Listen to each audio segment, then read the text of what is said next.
I showed up at my wife's company anniversary dinner, dressed neatly and ready to support her. The venue was lavish, filled with executives, lights, and music. But the moment I stepped toward the entrance, a woman at the reception desk stopped me.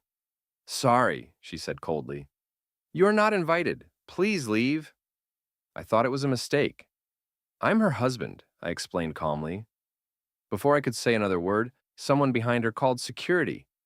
"Get this beggar out of here." The word beggar echoed louder than the music inside the hall. People turned. Some stared. A few laughed. I didn't argue. I didn't raise my voice. I simply nodded and walked away quietly. But as I reached my car, I took out my phone and began canceling things. The payment for the entire event venue, canceled. The catering bill, canceled. The after-party reservation, canceled. The weekend executive retreat, canceled. Every single payment connected to the event. Over $50,000 worth. All gone in minutes. Then, I drove home. 10 minutes later, my phone began buzzing. One call, then another, then dozens. When I finally checked, there were 128 missed calls. If you enjoy stories about truth, betrayal, and justice, don't forget to like the video and subscribe to the channel. Now let's dive deeper into the unraveling of a man's trust, a wife's secrets, and the price of betrayal. I stood at the entrance, adjusting my tie, a smile creeping onto my face. Tonight was supposed to be special. It was Evgenia's company anniversary dinner, and I had planned on being there, right by her side. I wanted to show her how proud I was, how much I supported her. She worked so hard, and I wanted her to know that I recognized everything she did. The venue was extravagant, the kind of place you only see in movies. Sparkling chandeliers hanging from the ceiling, executives and business partners mingling under the soft glow of elegant lighting, and the sound of classical music blending with laughter and the clinking of glasses. I could feel the warmth of the room, the sense of success and celebration in the air. I looked down at my suit, perfectly pressed, perfectly fit, exactly what I needed to be wearing for a night like this. I made my way towards the reception desk, ready to announce myself as her husband. But before I could even open my mouth, a woman at the desk stopped me cold. "Sorry," she said, her tone icy and distant. "You are not invited. Please leave." I blinked, the words not making sense at first. It was as if I had walked into an alternate reality. "I'm her husband," I explained calmly, trying to shake off the confusion. "I'm just here to support her. She's expecting me." Before I could say another word, a figure behind the desk raised their hand. "Security, please." The voice came from someone I hadn't even noticed, but the order was clear. My heart sank. "Get this beggar out of here." The words sliced through the air and I froze. It was like everything around me, the people, the music, the lavish hall, had faded. All I could hear was the echo of the word beggar bouncing off the walls. I didn't argue. I didn't fight back. I could feel the stares. Some people turned their heads to watch the scene unfold, their eyes sharp with judgment. A few even chuckled. Was their laughter a bitter reminder of the gulf between me and this world I thought I belonged to? I nodded quietly, feeling a crushing weight pressed down on my chest. I wasn't going to cause a scene, not here. So I turned and walked away, my heart pounding, my mind scrambling to understand what had just happened. As I reached my car, the reality of it all set in. I opened the door, sat down, and reached for my phone, my hands trembling. I had spent years building this life for us. The dinners, the celebrations, the long hours at work, all of it for us.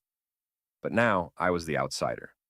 I tapped a few buttons on my phone, canceling things one by one, as if I could somehow erase this humiliation. The payment for the entire event venue, canceled. The catering bill, canceled. The after-party reservation, canceled. The weekend executive retreat, canceled. I kept going, each transaction cutting deeper. Over $50,000 worth of cancellations, all gone in minutes. I leaned back in my seat, staring at the empty parking lot, the cold air pressing against the windows. The quiet seemed deafening. Then, as if the universe had been waiting for me to finish, my phone buzzed. Once, twice, then dozens of times. The calls flooded in, the screen lighting up with missed notifications. The first few calls were from Evgenia. Then there were others, colleagues, friends, people from her company, but I wasn't ready to speak to any of them, not yet. Not after what I had just endured. I checked the time. 10 minutes had passed. There were 128 missed calls. Each one felt like a weight, a reminder that everything I thought I knew about my life, about my marriage, was slipping through my fingers. I leaned forward, my eyes still fixed on the phone. My stomach twisted, but I couldn't move. My thoughts were too loud, too chaotic. What had I just walked into? What had I just lost? I sat there for a long moment, staring at the countless missed calls that flashed across my screen. The buzzing of my phone had become a relentless assault, each notification pulling me deeper into a reality I wasn't prepared for. It was as if the world had just tilted on its axis, and I was left clinging to whatever sense of normalcy I could find. I glanced up at the rearview mirror, the dark street behind me stretching into nothingness. The neon signs from the nearby convenience store cast a faint glow over the car, and for a second, it felt like the whole world was holding its breath. I wasn't angry, not yet, and it wasn't even rage or humiliation that filled me. It was confusion mixed with a quiet disbelief. I had been married to Evgenia for over 5 years. I had trusted her completely. I had believed in us. I didn't know what had happened, what had changed, but I knew that I couldn't stay in this parking lot forever. The truth was starting to settle in like a heavy cloud, and I needed to process it. I needed to take control of something, anything. So, I did the only thing I could think of. I dialed her number. The phone rang, and I heard her voice on the other end, calm and cheerful, as if nothing had happened. "Richie, where are you? You're missing everything. It's going so well here." She sounded so distant, so different from the woman I knew. A part of me wanted to yell at her, to demand an explanation right then and there, but I held back. I had to remain composed. This wasn't about her. This was about the truth that had already begun to unfold, whether she liked it or not. "I'm in the car," I said, my voice steady. "I won't be joining you." There was a pause, followed by a nervous laugh from her end. "What do you mean you're in the car?" "Come on, Richie, don't joke around. Everyone's waiting for you. This is important for my career, you know." Her words cut through me. This wasn't just a celebration. It wasn't just a party. This was about her, her image, her career. And I had been the fool standing on the outside of it all. "I'm not coming, Evgenia," I said softly, but my words felt like a weight, a finality that I wasn't ready for. "I'm not part of your world tonight." The silence on the other end was thick, almost suffocating. She stammered. Gosh, but I could hear the cracks in her voice. She was already preparing her defense, her excuse, her way of explaining away the unexplainable. But I wasn't listening anymore. The truth was already spiraling around us. I ended the call without another word, my heart pounding in my chest. I knew something wasn't right. The moment I stepped into that event, I knew. The look on the receptionist's face, the cold words that followed. It wasn't just a misunderstanding, it was a message. And as I drove home in the silence, I knew this was just the beginning. I parked the car in the driveway, the house looming ahead, its windows dark, the warm glow of lights inside feeling so foreign now. I stood there for a moment, staring at it. This was the place I had come home to every night. This was where I thought I was safe. But now, every inch of that house felt like a lie. I had seen too much, heard too much. I walked inside and set my keys on the kitchen counter, my mind already racing. I wasn't going to let this go. I couldn't. Not after everything I had given. My whole life. My trust. I wasn't going to walk away from this without the answers I needed. I went to her phone. It was sitting on the kitchen counter, untouched. She was probably too busy to notice I had already taken a glance at it earlier. But I needed more. I needed to see everything. The missed calls, the texts, anything that would make sense of what had happened that night. I unlocked it quietly, careful not to alert her. There was a text from a name I didn't recognize. It was brief, but the words hit me like a punch. "Can't wait to see you tonight." My hands trembled slightly as I clicked on the conversation. More texts followed, each one more intimate than the last. "You've been on my mind all week." "I can't wait to feel you again." I froze, every word searing into me. She had been lying to me for months. The woman I trusted, the woman I thought I knew. She had been leading a secret life right under my nose. The more I scrolled through the texts, the clearer it became. This wasn't just a passing mistake. This was something calculated, something Evgenia had been hiding for a long time. Each message felt like a dagger, each word more damning than the last. I could see the timestamps. They went back weeks. And the tone, and it was so intimate, so familiar. I closed my eyes, trying to steady my breathing, but the air around me seemed thick, heavy. The weight of the betrayal pressed down on me with each message I read, each lie that unspooled from the digital screen. The world felt so small in that moment, and the phone in my hand felt like a symbol of everything I had lost. I felt like I couldn't breathe. How had I missed this? How had I allowed myself to ignore what was right in front of me? My mind raced through every moment, every conversation, every glance. I thought I had seen everything. I thought I had known her. But this was different. I needed answers.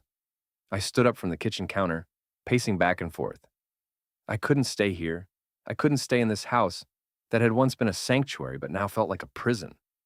I grabbed my coat, my heart pounding in my chest, and headed out the door. I didn't have a plan.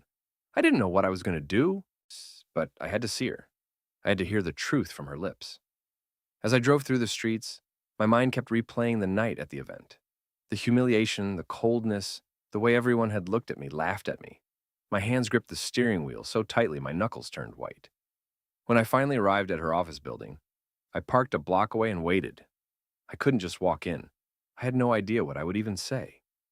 Part of me wanted to confront her right there, to demand an explanation. Another part of me just wanted to turn around and disappear, to pretend I hadn't seen what I had seen.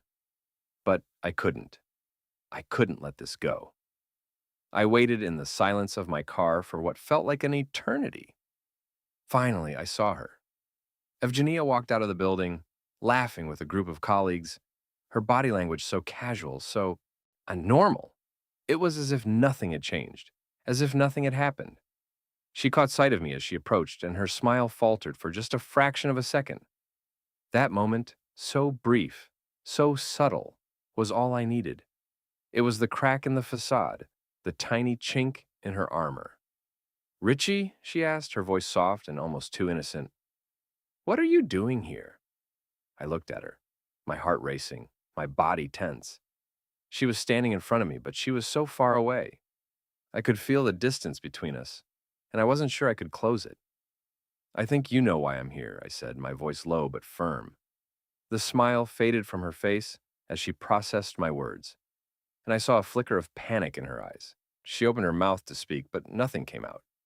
The silence stretched between us, thick with unspoken words. I didn't need her to speak. I didn't need her to deny it. The evidence was clear, and it was undeniable. Evgenia's silence was deafening. I could see her trying to gather herself, trying to come up with an excuse, a reason, anything to deflect from the truth that was hanging between us like a thick fog. But I didn't want to hear any excuses, not now. Not after everything I had discovered. "You've been lying to me, haven't you?" I asked, my voice barely above a whisper, but it felt like the loudest sound in the world. Her eyes darted away from mine for a brief moment, and I caught the faintest trace of guilt flicker across her face before she masked it with a practiced smile. "Richie, it's not what you think," she stammered. I couldn't believe how effortlessly she could lie to me.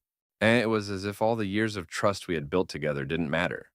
She didn't even flinch when she spoke, like she had said those same words 1,000 times before. "Then what is it, Evgenia?" I asked, my patience thinning with each passing second. "What's going on? Why did I show up at your event and get treated like a stranger? Why did you let them humiliate me?" She opened her mouth to speak, but the words never came. Instead, she took a step back, her eyes flickering nervously as she looked around. It was as if she was searching for an escape route, an out. But there was no escape. I had already seen everything I needed to. Her silence spoke louder than any words she could offer. I stepped forward, closing the distance between us. "Answer me, Evgenia. Why didn't you tell me? Why did you keep this from me?" Her face twisted with a mix of frustration and fear, and for a brief moment, I saw the person I had once known, the woman I had married, the woman I had trusted.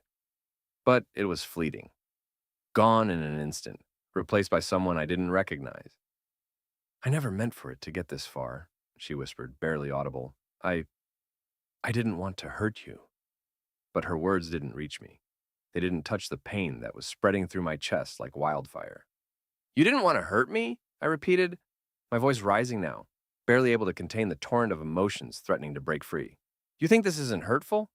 You think lying to me, hiding this from me, isn't betrayal? Tears welled up in her eyes, and for a second, I almost believed she was going to break down. Almost. I'm sorry, she said quickly. Her words rushed and rehearsed. I didn't want you to find out like this. I never wanted to hurt you. I wanted to believe her. I wanted to believe that maybe, just maybe, there was some explanation. But the evidence was right in front of me. Clear, undeniable. Who is he? I asked, the words slipping from my mouth before I could stop them. Her face went pale, and she looked away. For the first time, I saw a crack in her composure, a flicker of something, regret, guilt, shame. But still, she wouldn't answer me directly. I don't, she began, but I cut her off. Who is he? I demanded again, this time with more force, my anger rising to the surface. She hesitated, her lips trembling as she fought to hold back the truth. But there was no escaping it now. It's someone from work, she admitted, her voice barely above a whisper. And it just happened. I didn't mean for it to... I never meant to hurt you, Richie. The words hit me like a physical blow. Someone from work. Someone she had been hiding from me for who knew how long. The thought that the man she had turned to was someone she saw every day, someone I likely trusted, made my stomach churn. I took a step back, my chest tightening with a mix of anger and betrayal. I couldn't stand to be near her anymore. I couldn't even look at her. Is he at your company event? I asked, my voice cold. She didn't answer at first, her eyes shifting nervously. But I already knew. I could feel it in my gut. He's there, isn't he? I pressed, my tone becoming sharper. Right now, at your anniversary dinner. You're probably still texting him, aren't you? After all this time? She didn't say anything. She didn't need to. That was all the answer I needed. I turned away, my body shaking with a mix of rage and heartbreak. I couldn't be there anymore. I couldn't stand to be in the same place as the woman who had torn everything I had worked for apart. As I walked away, I heard her call my name, but I didn't turn back. I couldn't. The truth had already shattered everything. I drove back home in silence, my mind racing with 1,000 thoughts. I was no longer the man I'd been just a few hours ago. The man who believed in love, in trust, in the sanctity of marriage. That man was gone, and in his place stood a man who had to face the truth, no matter how much it hurt. I left Evgenia standing there, her words hanging in the air, but I couldn't stand to hear another excuse. From the quiet hum of the city outside my car window was a sharp contrast to the chaos in my mind. Her betrayal, the lies, it all crashed down on me like a tidal wave. The woman I had loved, trusted, had been hiding another life, and I couldn't even look at her anymore. I needed answers, but the truth had already burned everything down. As I pulled into the driveway, my heart felt like a stone in my chest. I went inside, ignoring the messages still pouring in. I wasn't ready to deal with any of it, especially not from her. Not yet. I stood there, in the house that was supposed to be my safe place, trying to piece together what had just happened. My phone buzzed in my hand and I checked the screen. Another call from Evgenia. Another call from her work. Another message. I opened the text from a name I hadn't seen before. Are you going to be okay tonight? I can't stop thinking about you. That was it. The final piece fell into place. I couldn't just let this be the end. I couldn't walk away from everything we had without confronting the truth, without understanding why she had lied to me. The days after that confrontation felt like I was walking through a haze. Evgenia had tried calling me, texting me, but I couldn't bring myself to respond. Each message felt like another piece of the puzzle I wasn't ready to complete. But I knew I had to. I couldn't let this fester. I needed answers, and I wasn't going to get them by sitting around waiting for her to explain herself. I couldn't let the silence between us stretch any further. My mind was consumed by the thought of what she had done, who she had done it with, and the lies that had built our entire marriage. One evening, a few days later, after I'd convinced myself I needed closure, I sat down at the kitchen table and opened her laptop. It wasn't easy breaking that trust, but something in me was already shattered and I couldn't pretend anymore. The laptop was open, her inbox already on the screen. It only took a second to find what I was looking for. A string of emails from someone named Alexei, a name I'd never heard before. I clicked on the thread, and the first message was from him. I can't wait to see you tonight. You always make it feel like the world stops when we're together. The next message was even more intimate. I miss you. This weekend can't come soon enough. I'll be counting the hours until I see you. I felt my blood run cold. My stomach twisted as I read through each exchange between them. The language, the tone, it was everything I had never wanted to see. Everything I had trusted her with, everything I had believed in, was now a lie. I scrolled down further, and there it was. An email with a subject line, "Plans for tonight?" It was sent the day after the company dinner. "I'll meet you at the hotel after the event. We can be together, just the two of us, like always." The last message, sent less than an hour before the dinner, had my heart pounding in my chest. Just a few more hours. Hold on. It was all there. The proof I had been avoiding. She had been seeing him, secretly planning their time together. It was clear now. Evgenia's words had been lies from the start. I sat back in the chair, the weight of it all sinking in. No, every night she came home from work, she'd been carrying this secret. Every moment we spent together, she had been thinking of him. I wanted to scream, but I couldn't. I just sat there, my mind racing, trying to figure out what to do next. The doorbell rang, interrupting my thoughts. I glanced at the clock. It was late, and I wasn't expecting anyone. I opened the door cautiously, and there she was. Evgenia, standing on the other side, her face a mask of concern. "Richie, we need to talk," she said, her voice shaky. I stared at her, my emotions running wild. There was so much I wanted to say, so much I wanted to ask, but I didn't trust myself to speak. Instead, I stepped aside and let her in, knowing that the confrontation had to happen now. As soon as she stepped into the house, I couldn't hold it in anymore. I had seen enough. "You've been seeing him, haven't you?" I asked, my voice low but filled with a quiet rage. She froze, her eyes widening in shock. "What are you talking about?" I didn't respond.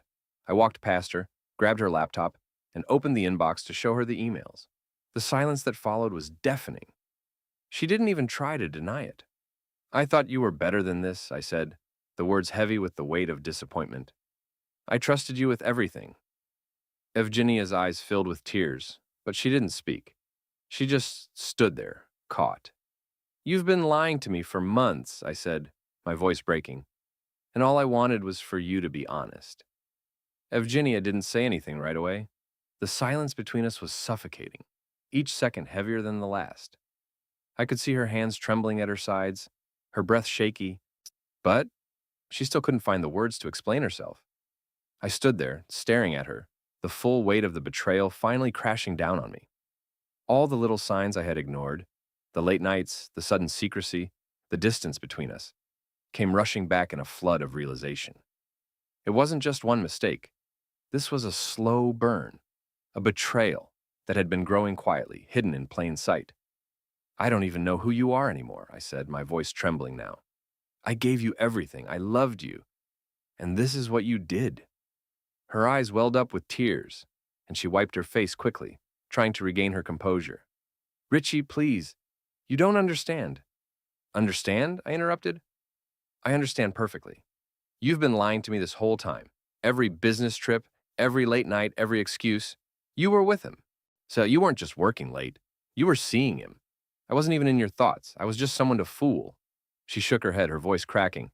"No, it's not like that. It's complicated. I never meant for it to go this far.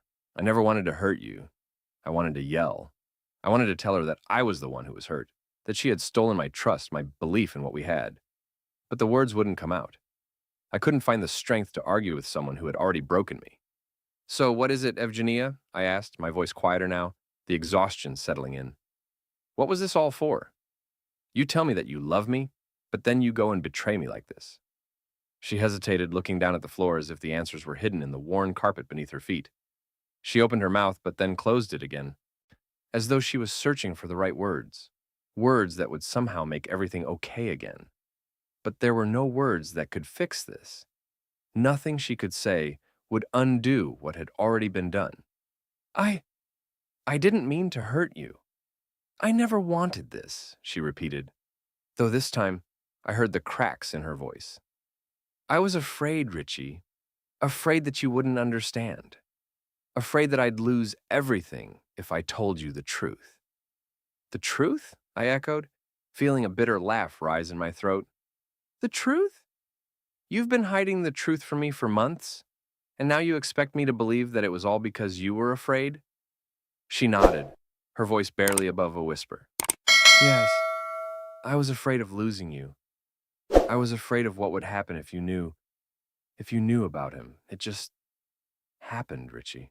I never wanted it to go this far, but it did. I stood there processing her words, feeling the anger simmer inside me. Every excuse she gave felt like a slap to my face, like she was trying to make it all seem like it was my fault, like I was somehow to blame for what had happened. You know what? I said suddenly, my voice low but steady. I don't care about your excuses. I care about the fact that you've lied to me. You've deceived me. And now I don't even know who you are anymore. Her eyes widened as if she hadn't expected me to say those words. Richie, please don't do this. I'm sorry, I love you. This isn't what I wanted. I shook my head, a strange calm settling over me. You can't love me and do this. You don't get to say you love me and then destroy everything we had. You can't just sweep this under the rug and pretend like it never happened. I turned away from her, not wanting to see the tears in her eyes, not wanting to hear any more of her words. The hurt was too much, and I couldn't bear it any longer. Where is he? I asked, without looking back at her. Where is the man you've been seeing behind my back? She hesitated before answering. I don't want you to meet him. It'll just make everything worse. I didn't mean for you to find out like this. Where is he? I repeated, my voice colder now. I deserve to know who he is. I deserve to know who you've been lying with. Evgenia looked at the floor, her voice barely audible when she finally spoke. His name is Alexei. He's from work. He's the one I've been seeing. The name hung in the air, a final nail in the coffin of everything I had believed in. Alexei, I repeated, tasting the name on my tongue. The man who had taken everything from me without a second thought. The man who had stolen my wife, my life, right from under my nose. I'm done, Evgenia, I said quietly, the weight of those words hitting me like a truck. I can't do this anymore. I can't live a lie. I trusted you, and you threw it all away. Her face crumpled, and I saw the full weight of her regret. But it was too late. It was all too late. Evgenia didn't say anything right away. The silence between us was suffocating, each second heavier than the last. I could see her hands trembling at her sides, her breath shaky, but she still couldn't find the words to explain herself. I stood there, staring at her, saw the full weight of the betrayal finally crashing down on me. All the little signs I had ignored, the late nights, the sudden secrecy, the distance between us, came rushing back in a flood of realization. It wasn't just one mistake. This was a slow burn, a betrayal that had been growing quietly, hidden in plain sight. I don't even know who you are anymore, I said, my voice trembling now. I gave you everything. I loved you. And this is what you did. Her eyes welled up with tears, and she wiped her face quickly, trying to regain her composure. Richie, please. You don't understand. Understand? I interrupted. I understand perfectly. You've been lying to me this whole time. Every business trip, every late night, every excuse. You were with him. You weren't just working late. You were seeing him. I wasn't even in your thoughts. I was just someone to fool. She shook her head, her voice cracking. No, it's not like that. It's complicated. I never meant for it to go this far. I never wanted to hurt you. I wanted to yell. I wanted to tell her that I was the one who was hurt, that she had stolen my trust, my belief in what we had. But the words wouldn't come out. I couldn't find the strength to argue with someone who had already broken me. So what is it, Evgenia? I asked, my voice quieter now, the exhaustion settling in. What was this all for? You tell me that you love me, but then you go and betray me like this. She hesitated, looking down at the floor as if the answers were hidden in the worn carpet beneath her feet. She opened her mouth, but then closed it again, as though she was searching for the right words. Words that would somehow make everything okay again. But there were no words that could fix this. Nothing she could say would undo what had already been done. I, I didn't mean to hurt you. I never wanted this, she repeated, though this time I heard the cracks in her voice. I was afraid, Richie. Afraid that you wouldn't understand. Afraid that I'd lose everything if I told you the truth. The truth, I echoed, feeling a bitter laugh rise in my throat. The truth? You've been hiding the truth from me for months, and now you expect me to believe that it was all because you were afraid? She nodded, her voice barely above a whisper. Yes, I was afraid of losing you. I was afraid of what would happen if you knew about him. It just happened, Richie. I never wanted it to go this far, but it did. I stood there, now processing her words, feeling the anger simmer inside me. Every excuse she gave felt like a slap to my face, like she was trying to make it all seem like it was my fault, like I was somehow to blame for what had happened. You know what? I said suddenly, my voice low but steady. I don't care about your excuses. I care about the fact that you've lied to me. You've deceived me. And now, I don't even know who you are anymore. Her eyes widened as if she hadn't expected me to say those words.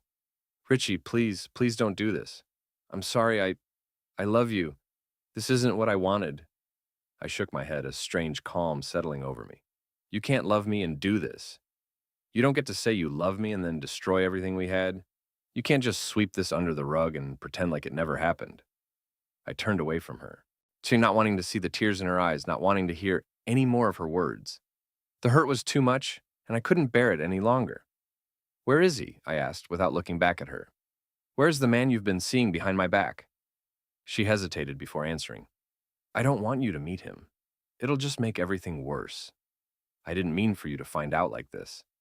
Where is he? I repeated, my voice colder now. I deserve to know who he is. I deserve to know who you've been lying with. Evgenia looked at the floor, her voice barely audible when she finally spoke. His name is Alexei. He's from work. He's the one I've been seeing. The name hung in the air, a final nail in the coffin of everything I had believed in. Alexei? I repeated, tasting the name on my tongue. The man who had taken everything from me without a second thought. The man who had stolen my wife, my life, right from under my nose. I'm done, Evgenia, I said quietly, the weight of those words hitting me like a truck. I can't do this anymore. I can't live a lie. I trusted you, and you threw it all away. Her face crumpled, and I saw the full weight of her regret. But it was too late. It was all too late. The silence stretched between us, thick and suffocating. I could hear her breathing, shallow and uneven, as she stood there frozen in place. I couldn't bring myself to look at her anymore. Every inch of me wanted to walk away, but I knew I couldn't leave without facing the truth head on. Evgenia finally stepped toward me, her hands outstretched, trembling. Richie, please, she whispered, her voice breaking. I never meant for it to get this far. I didn't want this. I didn't want to hurt you. I turned to face her then, meeting her eyes for the first time since we'd started talking. It was hard to look at her. I saw the woman I had loved, but she felt like a stranger now, someone who had crossed a line that could never be uncrossed. She wasn't the same woman who had kissed me goodbye every morning. She wasn't the same woman who used to share everything with me. I took a deep breath, trying to calm the storm inside me, but nothing could quiet the rage building within. You didn't want this? I asked, my voice flat. Then why didn't you stop? Why did you keep lying? Why didn't you come to me sooner if it was really just a mistake? Her eyes welled up with tears again, and she lowered her gaze to the floor. I didn't know how. I was scared. I'm scared of what you'd say, scared of losing everything we built. I couldn't let go of him. I didn't want to hurt you, but I also didn't want to lose him. The words felt like a slap in the face. She was admitting it. She didn't care about losing me as much as she cared about the affair. The betrayal wasn't just physical, it was emotional too. She had been torn between two lives, and she had chosen to hide this one from me. I closed my eyes briefly, trying to compose myself, but the sting wouldn't fade. When I opened them again, I saw her, standing there in front of me, vulnerable and shattered. But the vulnerability didn't make her mistakes go away. It didn't change the reality of what she had done. Who is he really, Evgenia? I asked, each word feeling heavier than the last. Ah, what was it about him that I couldn't give you? Her lips trembled as she struggled to find the right words, but she didn't need to explain. The betrayal was enough. He's just... She stopped, shaking her head as if trying to make sense of the mess she had created. He made me feel special. He made me feel wanted, Richie, in ways that you stopped making me feel. It was a mistake. I see that now, but I couldn't stop it.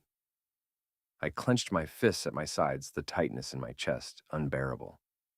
And now? I asked, my voice strained. What happens now? You think you can just walk in here and say you're sorry? You think that makes everything okay? Evgenia took a hesitant step toward me, her hands reaching for mine, but I pulled away. I couldn't touch her. Not now. Not after everything she'd done. I'm so sorry. Richie, she whispered, her voice thick with emotion. I never wanted to hurt you. I was selfish, I know. But I love you.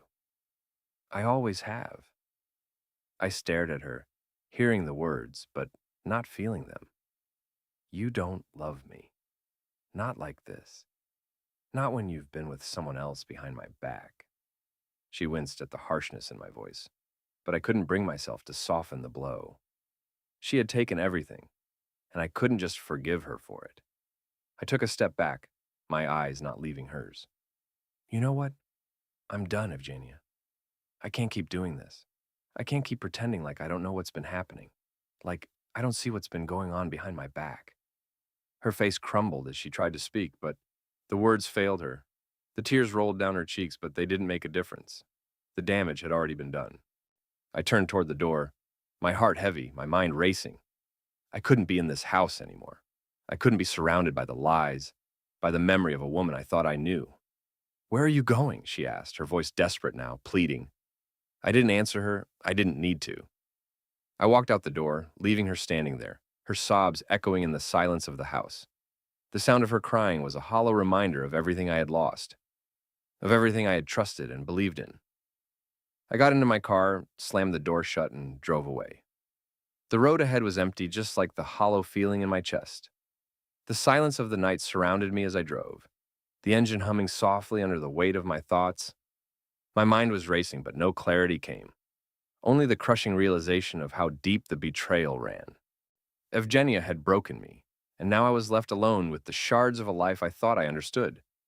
I didn't know where I was going, but I didn't care. I needed to get away. From her. From the life we had built. From the lies that had been woven so carefully around us. Every second I spent in that house, every second I spent thinking about what had happened, felt like a chain around my neck, pulling me under. I pulled into an empty parking lot, turned off the car, and sat there in the darkness. The city lights flickered in the distance, but it felt like another world, one that I no longer belonged to. I took a deep breath and opened my phone. I stared at the screen for a long moment before scrolling through the missed calls, the texts, all of it. I couldn't bring myself to respond to her, not yet, but I knew something had to change, and I needed to take control of the situation, of my own life. I couldn't keep letting her and this affair hold power over me. The next morning, I decided to meet with my lawyer. I needed to understand what my options were, what I had to do to protect myself from the fallout. I couldn't let this destroy me. I had already lost too much, and I wasn't going to let it take everything. As I sat in the lawyer's office, the coldness of the room mirrored the emptiness inside me. I couldn't even look at the documents he placed in front of me. Divorce papers, custody arrangements, asset division. Everything I had once thought of as mine now felt like it was slipping through my fingers. Do you want to proceed with this? My lawyer asked, breaking the silence. His voice was calm, professional, everything I wasn't in that moment. I looked at the papers again, my hands shaking as I signed. The truth of what was happening hit me all over again. But this time, there was no turning back. The decisions had been made. And even though I felt like I was losing everything, something in me was starting to take shape. I wasn't going to be a victim in this, not anymore. The days following my decision to file for divorce passed in a haze, each moment feeling both heavy and fleeting at once. I spent my time trying to process everything, but every corner of the house, every empty space, only reminded me of the life that had been stolen from me. The house felt cold now, unfamiliar, like a place I no longer belonged. Evgenia was still calling, still texting, but I couldn't bring myself to respond. I had already said everything I needed to say. Hi, there was nothing more for us to discuss. I was done, but that didn't mean I could forget. One evening, a few days after my meeting with the lawyer, I found myself back in front of her laptop. I couldn't get those emails out of my head. The way they had been written, the intimacy behind every word, it didn't make sense. How could she have fooled me for so long? How could someone who promised to love me do this? I wasn't done yet. I needed to know more. I sat down in front of the laptop and powered it on. The screen flickered to life, and I hesitated for a moment.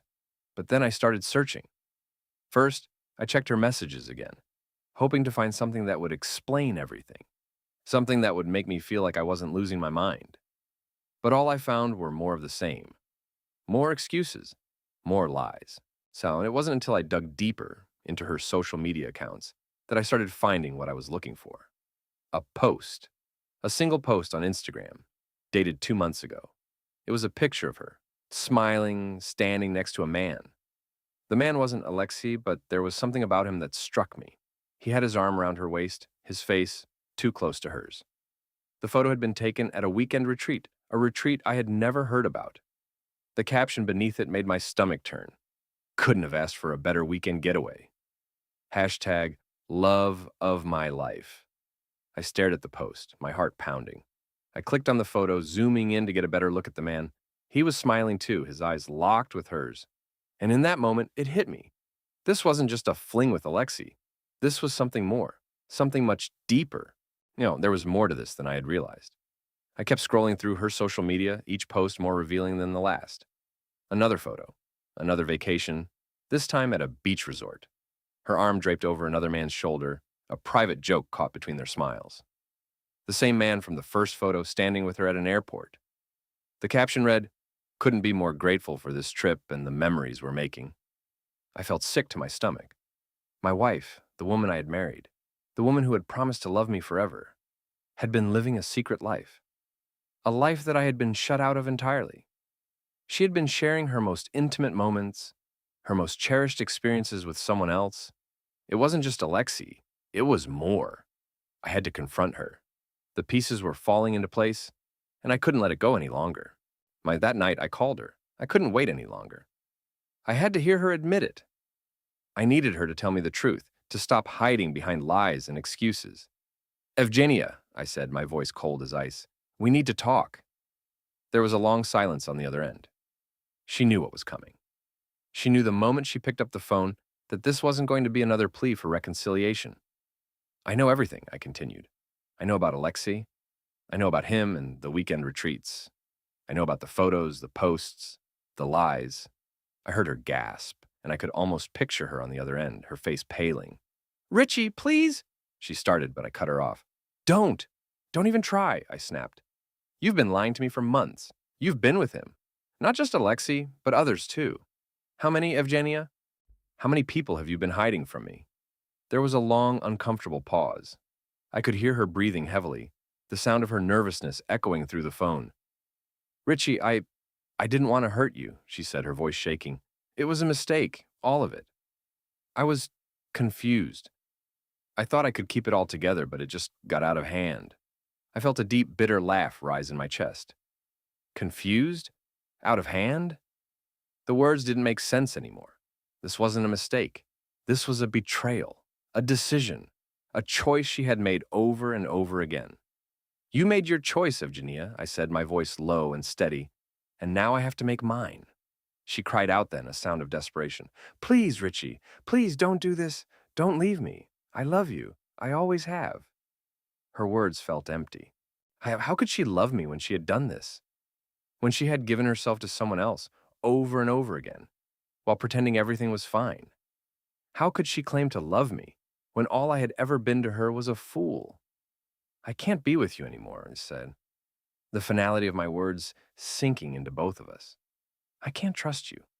I can't go on pretending everything is fine when you've been lying to me this whole time. It's over, Evgenia." She sobbed, her voice barely audible. "Please, Please don't leave me. I need you. I can fix this. I will fix it. But I was done listening. I had heard enough. I had seen enough. I'm done, I said, the words so final that even I could feel the weight of them. I can't do this anymore. And with that, I hung up. The days that followed my phone call to Evgenia were a blur of numbness, as if the world had been drained of color. I went through the motions, but I couldn't shake the feeling that everything I had known had been turned upside down. My home, once a sanctuary, now felt like a cold, foreign place. I avoided her calls. I ignored her texts. The messages were all the same: apologetic, desperate, pleading. She was sorry. She was confused. She loved me. I couldn't stomach it. I couldn't listen to the woman who had lied to my face for months. I couldn't listen to the woman who had shattered everything I had worked for. But even in my silence, there was something I couldn't escape: the need to see her, the need to have a final confrontation. I had to hear it from her. I had to hear her admit what she had done. I needed to understand why she had done this to me, to us, to everything we had built together. And I arranged to meet her at a small cafe in the city. She had been texting me nonstop, begging me to meet her, to talk. At first I had refused, but now I knew that I couldn't move forward without confronting her one last time. It had to be face to face. I couldn't live with the questions that still lingered in my mind. When I arrived, I was early. I sat at a small table by the window, my hands clasped tightly in front of me. I stared out at the busy street, trying to center myself, but my mind kept drifting back to the last few days. How I had uncovered the truth, how I had confronted her, and how it felt like a part of me had died the moment I realized the woman I had loved was someone else entirely. And then I saw her. She walked in, her eyes searching the room, her movements tense and uncertain. Yeah, and she looked the same, her dark hair perfectly styled, her clothes crisp and professional, but there was something in her eyes, something I hadn't seen before, something raw and broken. When she spotted me, she froze for a moment and I saw the pain flash across her face. She was the one who had caused this pain, but somehow, in that moment, I felt sorry for her. It was a strange, disorienting feeling. The woman who had betrayed me now looked like a shadow of her former self, as if she had been hollowed out by her own actions. She walked toward the table, her steps slow, deliberate, as if she were trying to brace herself for the inevitable. When she sat down across from me, there was a long silence. She didn't know what to say. I didn't either. For a moment, I just studied her. The woman who had been my wife. The woman who had shared my life. My hopes, my dreams. And now she was a stranger, sitting across from me with nothing but guilt and regret in her eyes. "I'm sorry, Richie," she said, her voice thick with emotion. "I didn't know how to fix what I had broken. I didn't know how to fix me." I didn't answer her at first. I didn't know what to say. She had apologized 100 times, but her words felt empty now. Her tears didn't move me anymore. The damage had already been done. There was no going back. "You can't fix it, Evgenia," I said quietly. "Not now. You've already done too much. You've already torn everything apart. What we had, it's gone." Her lips trembled and she reached out across the table, her hand hovering just inches from mine. "Please, don't say that," she pleaded. "I know I've made mistakes. I know I've hurt you, but I love you. I've always loved you." The words felt hollow, like they were meant to soothe me, to calm me, but they only made the pain worse. She couldn't just say it and make everything better. She couldn't undo what she had done. She couldn't erase the lies, the deceit, the manipulation. She couldn't take back the years of betrayal. "Love isn't enough anymore, Evgenia," I said, my voice steady. "You say you love me, but your actions, they tell a different story. You've chosen him, and you've been choosing him for months. I've seen it in your texts, in your pictures, in the way you look at me now." Her face crumpled as I spoke. She tried to speak, but the words stuck in her throat. She was trying to explain herself, trying to make me see that she was still the woman I had loved. But it was too late. The image I had of her, the woman I had trusted, and the woman I thought I knew was gone. "I didn't mean to hurt you," she said again, her voice breaking.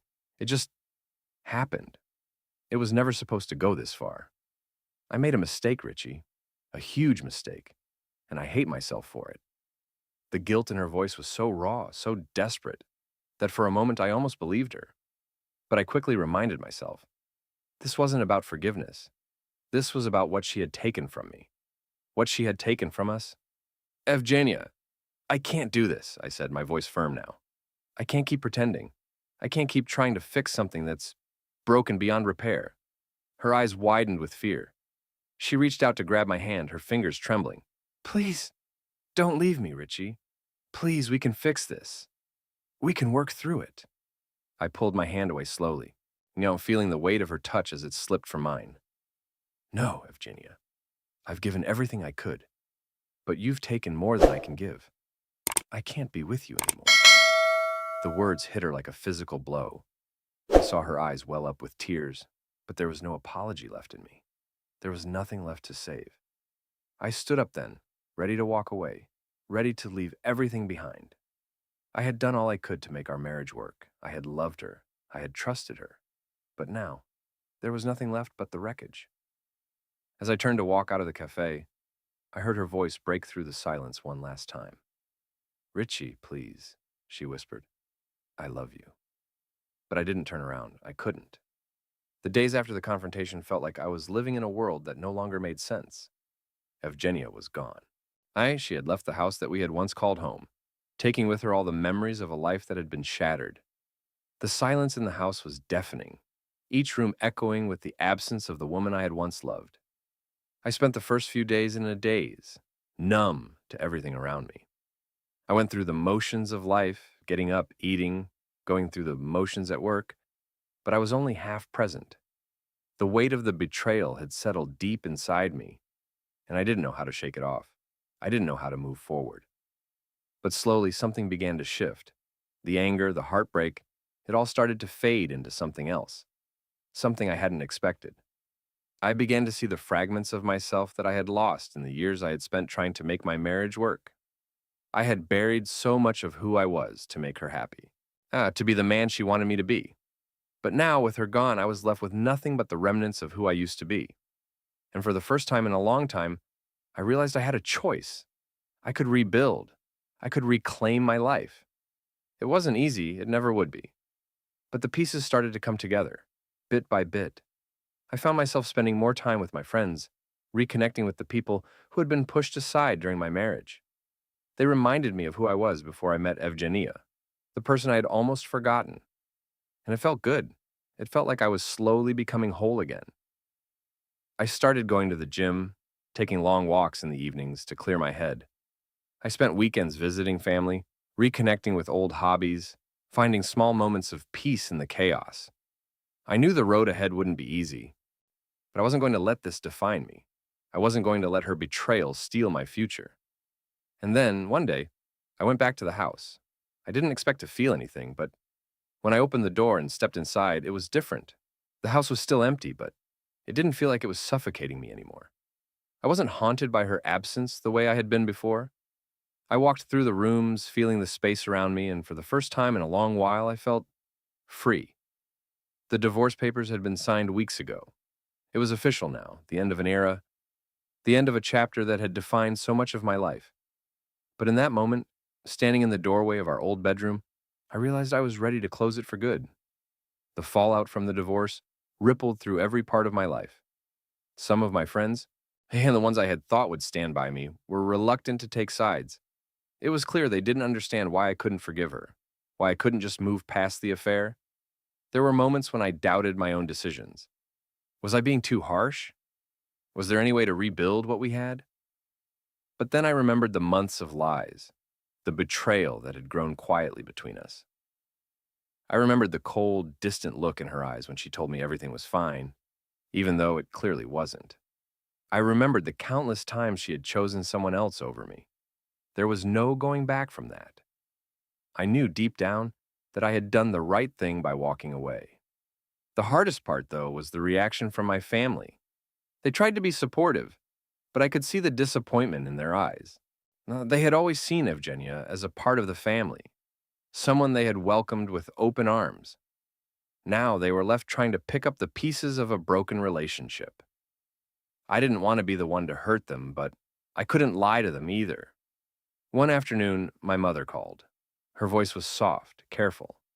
Richie, I just want you to know that we love you, and we're here for you, no matter what. I could hear the weight of her words, the concern she had for me. I had hurt her by letting things go this far, by letting my marriage collapse. But I had to do it. I had to let go, for my own sake. Weeks passed, and I began to rebuild my life. I moved into a new apartment, a place that felt like a fresh start. But then one evening, I got a call. It was Evgenia. She had been trying to reach me, sending text after text, email after email. And I had ignored all of them, but this time, there was something different in her voice. Richie, I need to talk to you, she said when I picked up. Please. I almost didn't want to hear it. I didn't want to hear her excuses, her pleas for forgiveness. But something inside me told me this conversation was inevitable. I had to hear her out, even if I didn't want to. We met at a small cafe near my apartment, the same place where we had once talked about our future. But this time, there was no future to discuss. There was nothing left between us but the wreckage of a life that we had tried to build together. She looked different. The confidence she had once carried was gone, replaced with a hollow, exhausted look. Her eyes were red and she had clearly been crying. I'm so sorry, Richie, she began, her voice cracking. I've messed everything up. I've hurt you in ways I can't even begin to explain. I didn't speak. I just watched her, my emotions still raw, but no longer filled with rage. The anger had faded into something quieter now. Acceptance, maybe, but also pain. I know I've destroyed everything. I can never take back what I did. I hurt you, and I hate myself for it. But I need you to know that I never wanted to lose you. I never wanted to hurt you, she continued. Her words were like nails on a chalkboard. They didn't change anything. They couldn't change the past. I'm done, Evgenia, I said, my voice firm but tired. I've let you go. I've moved on. I can't keep living in the past, in something that doesn't exist anymore. You've made your choices and I've made mine. It's over. She nodded, tears welling in her eyes. I understand. And I just wanted you to know that I'm sorry, and I wish I could fix it. But I knew she couldn't. There was no fixing this. As the weeks passed, I began to realize that there was life beyond the wreckage of my marriage. I started seeing a therapist to work through the emotional scars left by the affair, and I focused on rebuilding myself from the inside out. I was slowly healing, slowly learning that I didn't need her to define who I was. I didn't need anyone to validate me. I made plans for the future, things I had always dreamed about, but never had the courage to pursue before. I took up painting again, something I had once loved but had abandoned in the chaos of work and marriage. I started traveling, visiting places I had always wanted to see. Little by little, I was reclaiming the person I had once been. And the process of healing wasn't easy. There were still moments of doubt, moments when I questioned whether I'd made the right decision. But deep down, I knew I had to let go. One evening, as I sat on my balcony watching the sun dip below the horizon, I felt a sense of peace settle over me. The past was behind me, and I was finally free.